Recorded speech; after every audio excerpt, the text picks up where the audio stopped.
this lesson is going to go over geometric probability. So to begin, what is geometric probability?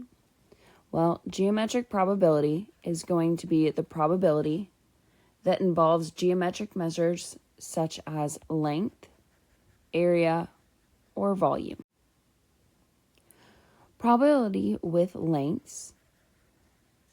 The probability that a point falls on a certain portion of a segment is going to be the ratio of the length of the favorable segment, so what you want it to land on, to the length of the entire segment. Then moving on to probability with area, which is essentially the same thing, just dealing with area. It's the probability that a point lands in a certain region contained within a larger region is going to be the ratio of the area of the favored region, so what you want, to the area of the entire region. So once again, probability based off those two things are just coming out to look like what you want over the total amount. So let's look at this first problem here. What is the probability that a point chosen at random on segment D to I is also a part of, so for part A here we have segment EF. Well, to start, we need to figure out what is the length of, we've got our segment EF over the entire segment of DI. So plugging into this for my E to F, we have starting at E, we go 1, 2, over, then starting at D, we're going to count till we get to I. So 1, 2, 3, 4, 5, 6, 7, 8, 9. So I drew that out, and I'm going to erase it now just so we don't confuse ourselves when we get into part B. But I drew that out because a lot of people do tend to mess up when it comes to counting on a number line. So drawing the little loops could help. Or you could always find the absolute value of the difference between those two letters. So let's go ahead and we can do that with this next one just to show you. But we have our segment FI over the entire thing, segment DI. So like I said, you could also use the absolute value of the difference in their coordinates. So we've got F is 3 minus I, which is 9, over the absolute value of D, which is 0, minus 9 for I. Well, 3 minus 9 is going to give me negative 6, which, since it's absolute value, we're going to take a positive 6, over, and then 0 minus 9 gives me negative 9. Absolute value is just a positive 9. So we do need to make sure that we do reduce for our final answer, and we are going to get 2/3. All right, now let's look at this next problem. So Joanna designed a new dart game. A dart in section A is going to earn you 10 points. A dart in section B is going to earn you 5 points. And a dart in section C is going to earn you 2 points. We want to find the probability of earning each score. Okay, so they did give us some important information here by telling us that the radius of our circle A, okay, so from my center to a point on the circle, this is going to be 2. Then we have that the radius of circle B, so starting from the center to a point on the circle, we would have 5. And lastly, starting from that center to a point on the circle, my radius of circle C is going to be 10. So what we're going to do to figure it out is starting off with our 10 points. So for part A, we're going to do probability of getting 10 points is going to involve us finding the area of the circle where we could get the 10 points from. Well, that's going to come from circle A. So we're going to do the area of circle A. So we've got pi radius, so 2 squared, over then the entire thing, which is going to be circle C, which has a radius of 10. So we're going to do pi 10 squared. Well, I can go ahead and simplify. I've got the pi's will cancel out, and then squaring, I get 4 over 100, which will reduce to 1 over 25. Now let's look at the probability of us getting our 5 points.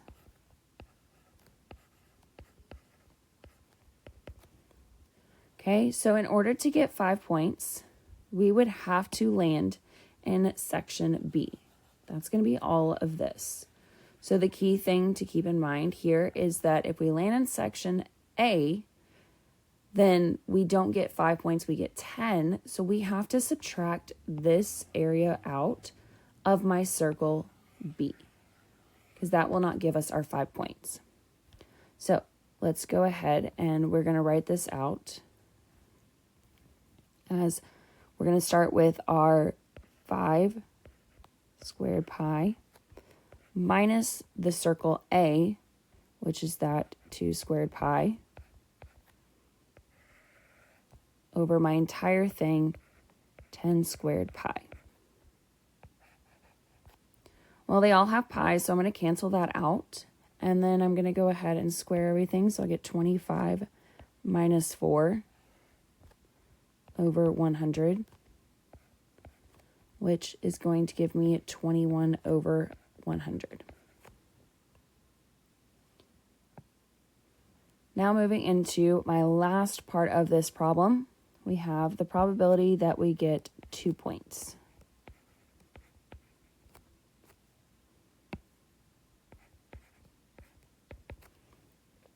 Okay, so in order to get the 2 points, we have to land it in section C, which, keep in mind, kind of like what we did previously, section C is going to be the circle C, but we have to subtract out circle B. Now, to clarify, because this is a common mistake, we do not subtract out circle A if we are subtracting out circle B, because circle B will include circle A. It's the sections that would not include it. So, if you're just subtracting out circle B, please do not subtract out circle A as well, or it will give you a wrong answer. Okay, so setting this up, I would start off with my 10 squared pi minus my 5 squared pi, like I said, circle B, over my entire thing, that 10 squared pi. So canceling out my pi's, I'm then left with, we've got 100 minus 25 over 100, which that is going to give me 75 over 100, which will reduce to 3/4.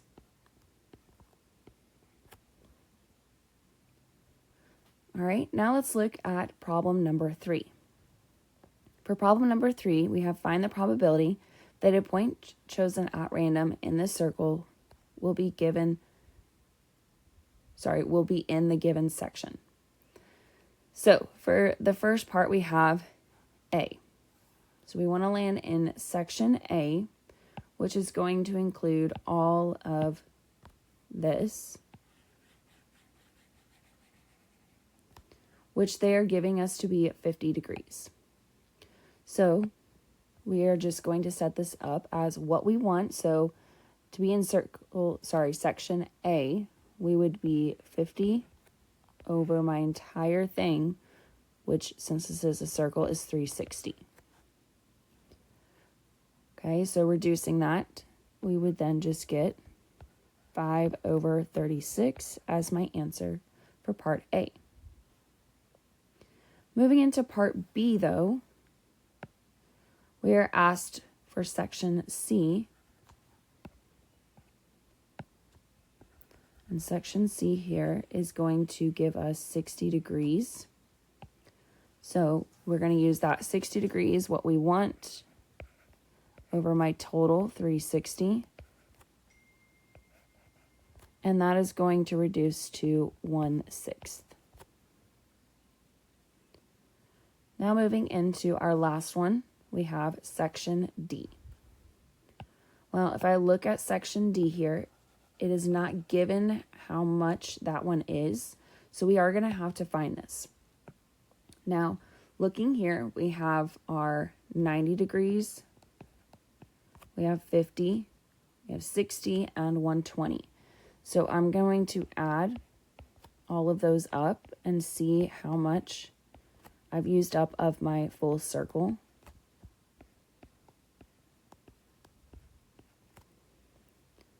Okay, so adding that up, we've got 90 plus 50 gives me 140, plus 120 is going to give me 260, plus another 60 is going to give me 320.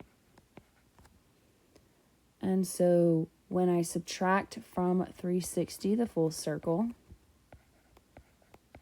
I'm going to be left with 40 degrees for this one.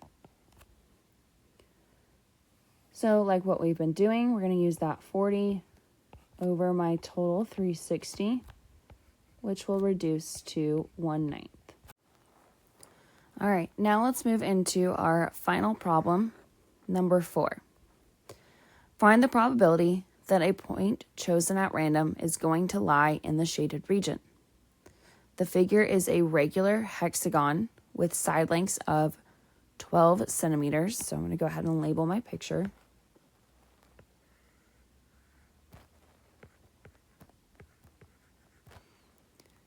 Inside of a rectangle. So they're clarifying that this is not a square. All right, so in order to figure this out, since we want the shaded region, we could start with the whole figure, which is going to be a square, and we could subtract out the hexagon, the unshaded, to figure out what is my shaded region, and then we would just put it over my whole, which is going to be that rectangle again. So in order to figure this out, we are going to use our area of a regular polygon. So my area of my hexagon is what I'm going to start off with, which is just going to be 1/2 the apothem times perimeter. So for my perimeter here, I could take that 12 times 6 to get 72. And then I need to figure out what my apothem is. So I'm going to draw a little right triangle here. And I can find this angle here by doing 360 divided by 2n, which if I plug in my 6 there, that's going to be 360 divided by 12, which will give me 30. So this is showing to be a 30, 60, 90 triangle. And with that being said, we would label our S root 3, and then this side here would be my 2S. Well, keep in mind here, we do know one side. It's going to be that S.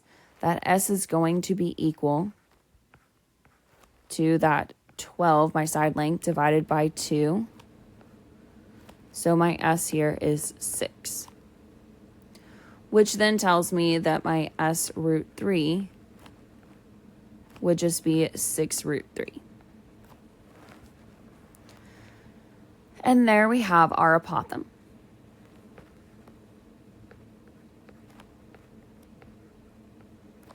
Okay, so plugging in for area, we would take our 1/2, our perimeter, so 72, times my apothem, 6 root 3. And so 1/2 of 6 is going to give me 3, and I'm going to multiply that 3 times 72 here to get 216, and then we'll have that root 3.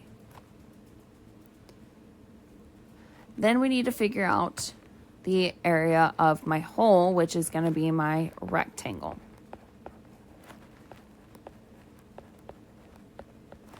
Well, that area is just base times height. So let's look and see what we can use here to figure that out. Well, for my height, right, I could take the apothem length that I found,